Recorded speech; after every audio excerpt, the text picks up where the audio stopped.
লালবাগের জাফরাগঞ্জে মীর জাফরের প্রাসাদ এখন পড়ে রয়েছে অবহেলায়। নিমক হারাম দেউরি নামেই এখন এলাকার লোকেরা চেনে এই প্রাসাদকে। বাংলার শেষ স্বাধীন নবাব সিরাজউদ্দৌলার সঙ্গে বিশ্বাসঘাতকতা করে মীরের নির্দেশে এই প্রাসাদের ভিতরে খুন করা হয়।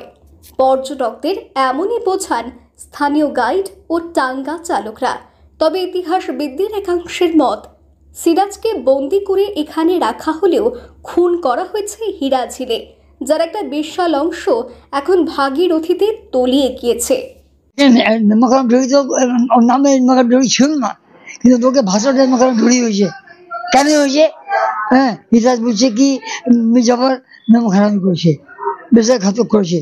তার জন্য পাবলিক বলছে কোথায় নমক হারাম ঢুড়ি, কিন্তু অ্যাকচুয়ালি নমক হারাম ঢুড়ি নাই, ওটা ছিল মির্জাফরের প্যালেস।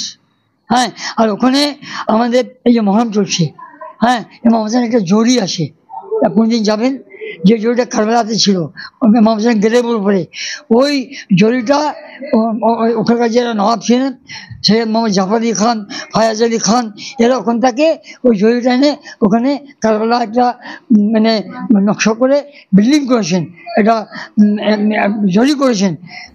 বাংলার পরাধীনতার ইতিহাস যেমন লেখা হয়ে গেছে, তেমনি লেখা হয়ে গিয়েছে মীর জাফরের ইতিহাস। মুর্শিদাবাদের পদে পদে পথে পথে লেখা আছে বাংলার স্বাধীনতা ও পরাধীনতার ইতিহাস, দেশপ্রেম আর বিশ্বাসঘাতকতার ইতিহাস।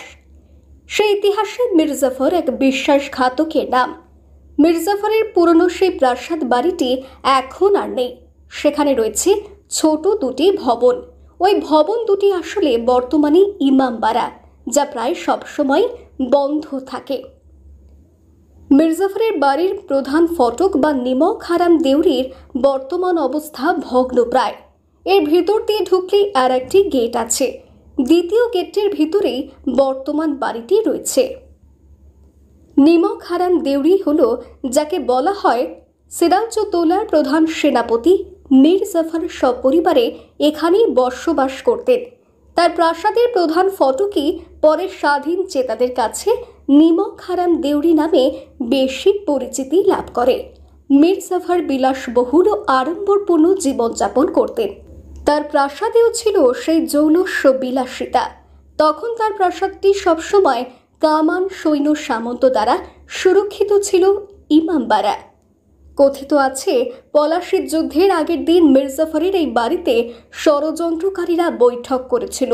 ইংরেজদের কাশিম বাজার কুঠি ও ঘসেটি বেগমের মতিঝিলে ইতিপূর্বে ষড়যন্ত্রকারীদের মধ্যে যে বোঝাপড়া হয়েছিল, তারই চূড়ান্ত রূপ দিতে ষড়যন্ত্রকারীরা সেদিন এখানে এক হয়েছিল।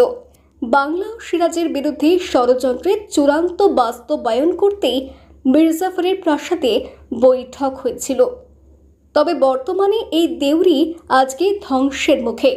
কিছু ইটের নিদর্শন আছে, পর্যটকরা আসেন, দেখেই ঘুরে যান। বাড়ির ভেতরে প্রবেশ নিষিদ্ধ। একমাত্র বৃহস্পতিবার প্রবেশের অনুমতি মেলে, তবে সেটাও নির্দিষ্ট ব্যক্তিদের।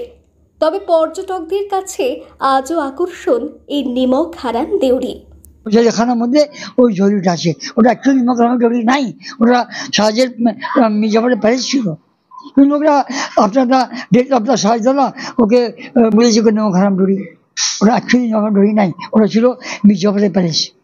মানে যেরকম আমার ফাদার প্যালেস ছিল আপনার হাজারদুয়ারি, আমার দাদু প্যালেস ছিল ওয়াসামজের প্যালেস, সেভাবে মির্জাফরের প্যালেস ছিল ওই নিমক হারাম জরি না, মির্জাফরের প্যালেস ছিল জাফরাগঞ্জে। কিন্তু লোকরা নিজের মানে আয়ের জন্যে, হ্যাঁ, চার্মিংয়ের জন্যে, টাঙ্গাওয়ালা, রিক্সাওয়ালা, হ্যাঁ, ওই ভাষা রেখেছে নিমক হারাম জরি।